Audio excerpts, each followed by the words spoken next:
Imagine standing on the banks of the River Lagan in Belfast in the early years of the 20th century. The air is filled with the clang of steel, the hiss of steam, and the thunderous rhythm of thousands of hammers striking glowing rivets.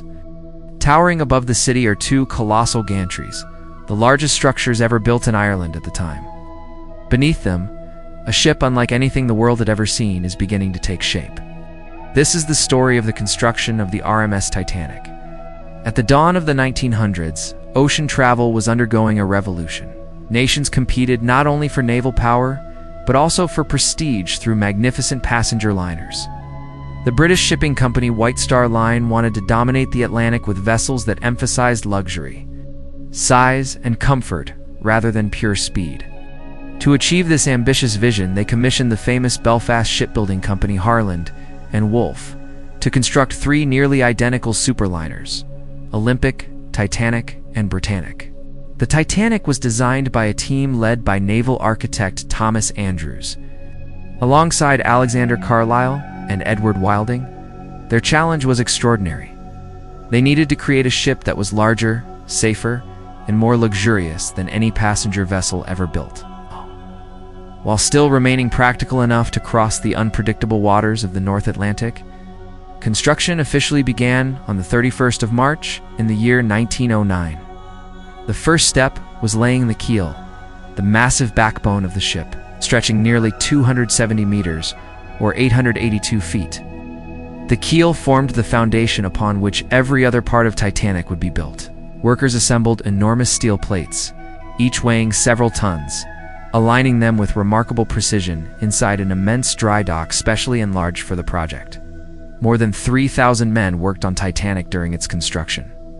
They came from Belfast and surrounding towns, bringing with them skills passed down through generations of shipbuilders. Riveters, platers, blacksmiths, electricians, carpenters, painters, and engineers all played essential roles. The work was physically exhausting and often dangerous. Safety equipment was minimal by modern standards, and accidents were unfortunately common. Historical records indicate that several workers lost their lives during the construction of Titanic and her sister ships, while hundreds more suffered injuries ranging from burns to broken bones. As the steel skeleton rose higher, Titanic's immense scale became apparent.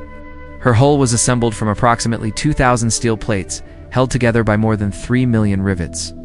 Most of these rivets were installed by hand. Teams of 4 worked together in a carefully choreographed routine. One worker heated rivets until they glowed bright orange. Another tossed them through the air using tongs. A catcher placed the hot rivet into a hole between steel plates, while 2 riveters hammered it into place before it cooled. Every successful rivet created a permanent bond strong enough to withstand the tremendous stresses of ocean travel.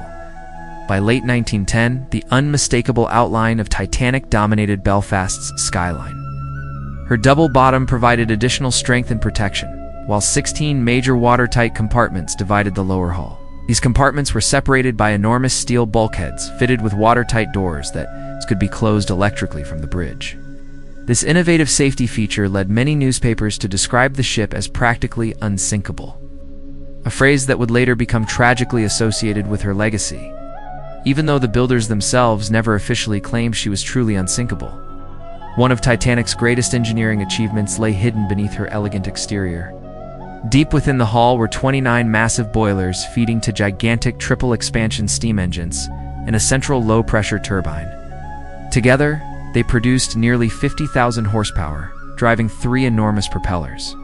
The 2 wing propellers measured over 7 meters in diameter, while the central propeller added extra efficiency at cruising speed. This complex machinery allowed Titanic to travel comfortably at around 21 knots while carrying thousands of passengers and crew. Above the engineering spaces, another world was emerging. While the lower decks housed engines and cargo, the upper decks became floating palaces. Skilled craftsmen installed richly carved oak paneling, marble fireplaces, ornate plaster ceilings, and sweeping staircases illuminated by a magnificent glass dome. First-class passengers would enjoy facilities that rivaled the finest hotels on land, including a swimming pool, Turkish baths, a gymnasium, squash court, libraries, elegant dining saloons, and luxurious private suites. The famous grand staircase became the symbolic heart of the ship.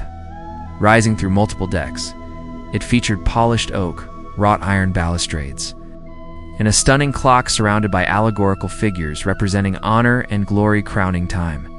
Every detail reflected the Edwardian belief that travel should be an experience of elegance and refinement. Yet Titanic was designed to serve every class of traveler. Second-class accommodations were exceptionally comfortable for the era, often exceeding the standards of first class on competing ships. Third-class passengers, many of them immigrants seeking new lives in North America, enjoyed private cabins, electric lighting, heating, and running water. Amenities that represented a significant improvement over older immigrant ships where passengers had often slept in large communal dormitories. As construction progressed, miles of electrical wiring were installed throughout the vessel. Titanic contained over 10,000 electric light bulbs powered by 4 steam-driven generators. Electric elevators connected several passenger decks. Telephones linked important areas of the ship. And one of the most advanced Marconi wireless telegraph systems ever fitted to a merchant vessel enabled communication across hundreds of miles of ocean. By the spring of 1911, Titanic's exterior was nearly complete. 4 distinctive funnels rose dramatically above the decks, though only 3 carried smoke from the boilers. The 4th funnel served primarily for ventilation and helped create the balanced, powerful profile that made the ship instantly recognizable. Painted buff with black tops, the funnels became an enduring symbol of White Star Line. The moment of launching arrived on the 31st of May. In the year 1911, more than 100,000 spectators gathered to witness history. Unlike many ceremonial launches, White Star chose not to christen the ship with a bottle of champagne. At precisely 12:13 in the afternoon, hydraulic triggers released the enormous hull, weighing over 26,000 tons. Titanic began sliding gracefully down greased wooden slipways toward the river lagoon. It took just 62 seconds for the massive vessel to enter the water, creating an unforgettable spectacle as cheers echoed across Belfast.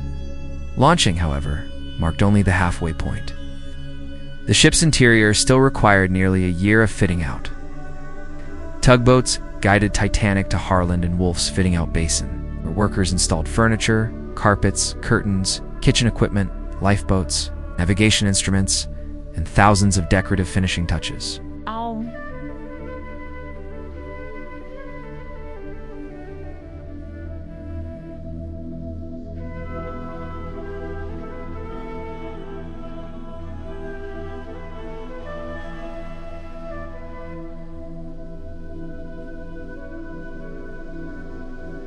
Fresh linens, fine china, crystal glassware, and silver classware, and silver cutlery would eventually be loaded in preparation for her maiden voyage. Every piece of furniture was carefully selected. First-class dining rooms featured matching chairs and tables crafted specifically for the ship. Hand-woven carpets softened footsteps along grand corridors, while stained glass windows and decorative lighting created an atmosphere of warmth despite the vessel's enormous size. Even the humble third-class spaces received thoughtful attention, reflecting White Star's commitment to comfort across all passenger categories. Before entering service, Titanic underwent rigorous sea trials on the 2nd of April.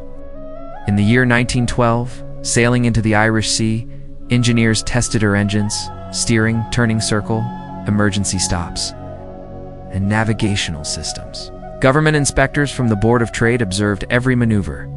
After successfully completing these trials, Titanic received her certificate of seaworthiness and was officially cleared to carry passengers. When completed, RMS Titanic measured 269 meters in length, displaced over 52,000 tons, and represented the pinnacle of Edwardian engineering. She embodied the optimism of an age that believed technology could overcome nature and that human ingenuity had few limits. Her construction showcased remarkable advances in metallurgy, naval architecture, mechanical engineering, and luxury design, achieved through the labor of thousands of ordinary men whose craftsmanship transformed steel into legend. Today, more than a century later, Titanic is remembered primarily for the tragedy of her maiden voyage. Yet before that disaster, she was first an extraordinary achievement of construction, a masterpiece built rivet by rivet in the shipyards of Belfast. Her story begins not in the icy waters of the Atlantic, but in the roaring workshops where vision, ambition, and human skill combined to create one of the most famous ships ever built.